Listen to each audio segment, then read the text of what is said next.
We're going to look at some standard curves using the calculator. Let's start with y equals x squared. We need to go into graphs and tables, clear out anything that's there at the moment, and then the first one we're going to make it x squared. So that's x to the power 2. Press execute, make sure it's checked, and then we can graph it. To graph it, press this button here. The reason that we're not seeing anything is probably because of the view window. To change that, go to here.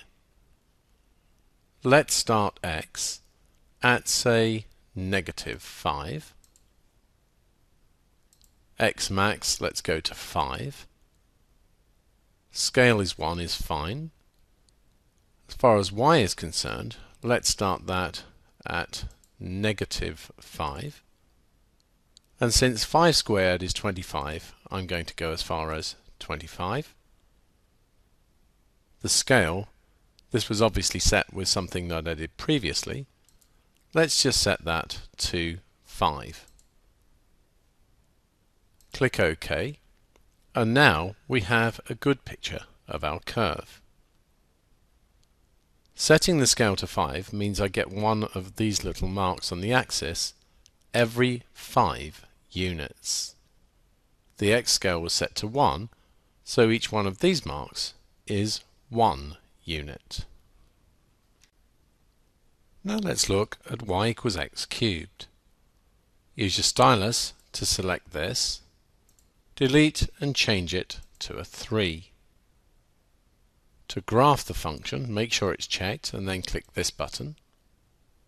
To get a better look, let's adjust this. Let's say that y minimum is now -25. See how flat the curve looks along this portion here.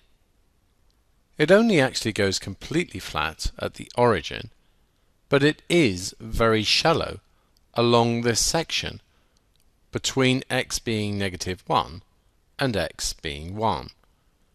We could get a better look at it by changing the y-axis. At the moment it goes from -25 to 25. If we made this a smaller region, we'd see a slightly different picture here.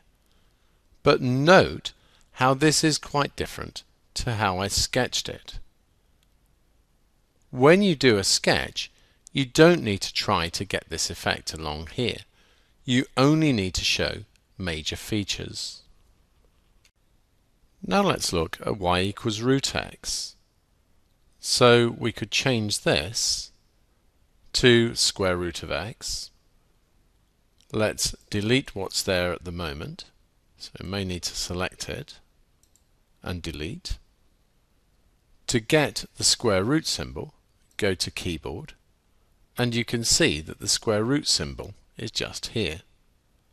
So select that, then we can press keyboard again to get rid of the keyboard, select X and close the bracket.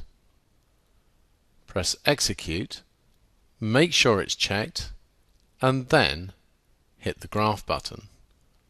It looks like this. If we want a better look at it, let's adjust the view window. I'm going to leave the x at -5 because of graphs I'm going to do in a moment.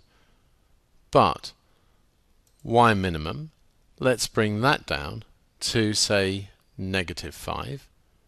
And the maximum, let's take that to 5. Change the scale to 1 and click OK. There are other ways of adjusting the view window without going in here, such as selecting and zooming. You can also move the window around with the hand tool, but I quite like doing this because it gives me complete control over what I'm doing. We now want to look at the cube root of x. So we need to delete the function that's here at the moment, and then we want to put the cube root of x there. One way of doing this is to go to the keyboard And then in 2D we have this template here. If you type a 3 in that box, select in this box and then put x, we have the cube root of x.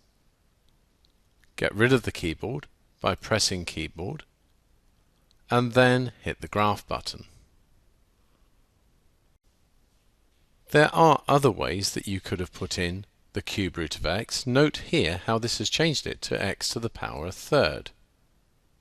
If we decide to delete the whole of that, you can actually type in x to the power, open bracket, 1 divided by 3 gives you a third, and press execute.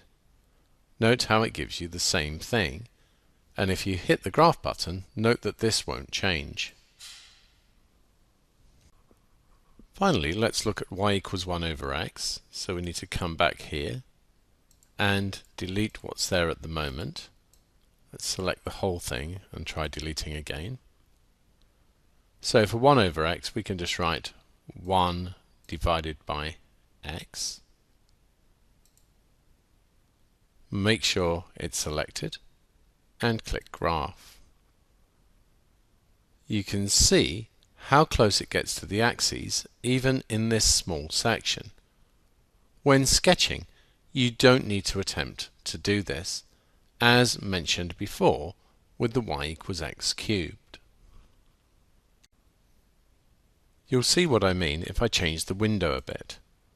Let's go from -10 to 10 on both axes. So we're going -10 to 10, x and y. And you can see how really close the curve gets to the axis.